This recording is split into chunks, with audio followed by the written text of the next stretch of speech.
All right, we're about to film here the very first episode of the new lighting setup at London Real Studios 2.0, as they would say. I've got Edgar here in the background. He's our lighting specialist, DOP. We also got Luis over here in the house, and we're about to do it.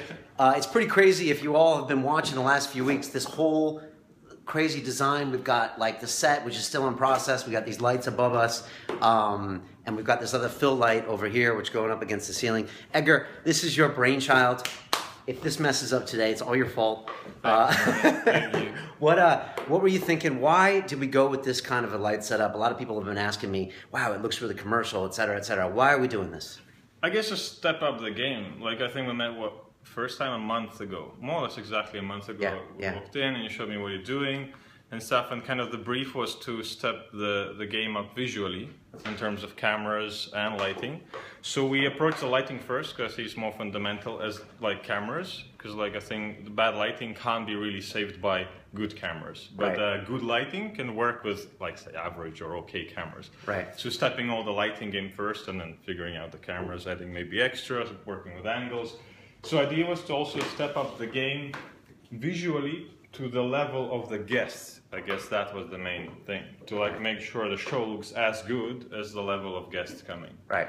A lot of people don't understand that what a DOP really does is work with lights. It's not a displaced old person, because some people... Displaced old person. A lot of people think they're like a camera operator or they do this, but like light is what you guys play with, right? Yeah, because hence the director of photography in a way. So you are responsible for all the images and how it looks, and both camera and lighting. So on say a rigging day is when we all put this together and played around. I had like an extra person who was gaffer / rigger who helped to build it. So it's like a teamwork where everyone does their small part, but it's overseen by DOP. So you kind of responsible for the look of it, to make it look nice, to make it look, to step the game up. One of the things that Edgar told me right away is that for most of our shots on the previous piece, the lighting was coming from the same place as the camera was, and so it looks different, as if right now if the light was coming from here and I shot the camera from there, it looks quite honestly a little amateur, doesn't it? Yeah. And so that's like kind of why you did this overhead rig. Screams, yeah, that's like very basic lighting, the first thing people do, and I sort of teach it in a basic film school that have a camera, you have like key light, you have field light, and that's it. And it's always drawn from the same side as the camera. But trick is,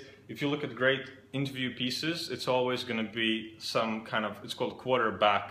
So it's like quarter back lighting, as if it's backlit more than front lit. So front is just filling it up a bit, and then the main kind of white wash light is coming from back. So it's like all the so big... if you see these lights, these are actually, when I'm sitting down, they're going to be behind me and over my shoulder. Something like that. So the camera is like from there. This obviously, the little phone camera doesn't do the justice. Yeah, but you can see the main camera is going to be over there, and then the light is kind of coming back over my shoulder onto Edgar's face, but lighting his opposite side, and then the camera will be from this side. So, funny enough, I actually met Edgar at YouTube Studios two and a half years ago. Yeah, a long time ago. I was there for a free class from YouTube. Thank you, YouTube. And it was 2 days, and I remember you telling me about light. It just clicked right there. You gave us the light course.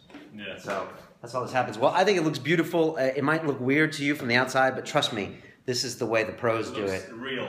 It looks real. But like this is the way 60 Minutes does interviews and like with big lights. And also the grade is also about making interviewee comfortable. So you don't have any lights shining in the face. It's all above them.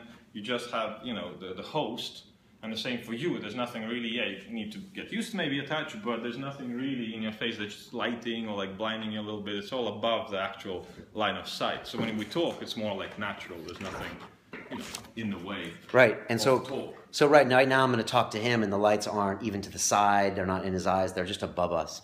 And so once we turn the rest of these lights out in the studio, it's going to have a really super cool look. So there you go. And the set itself is still in transition. Next Tuesday, we got a bunch of new items coming. So that's just the update. So, Edgar, thank you so much. No problem. This guy is the ultimate professional. Ultimate! So this was all like his idea, the whole piece. And anyways, just big thanks. Really appreciate it. And here we go. We got David Allen showing up in like 5 minutes at our front door. We got new wireless mics. I know a lot of you will say, where are the old mic arms? And don't get me wrong, Edgar and I and Luis, we like the mic arms, but they're just not practical right now, and we'll just see what happens. But we're just kind of going with the flow. Yeah, it's almost like a first pilot episode. It's the first test of the new big 2.0 of the new setup. So we'll see, man. Fingers crossed. Actually, I don't believe in luck. So there you go. All right, we're out of here. Wish us luck. We'll see you on the other side. Thanks, guys.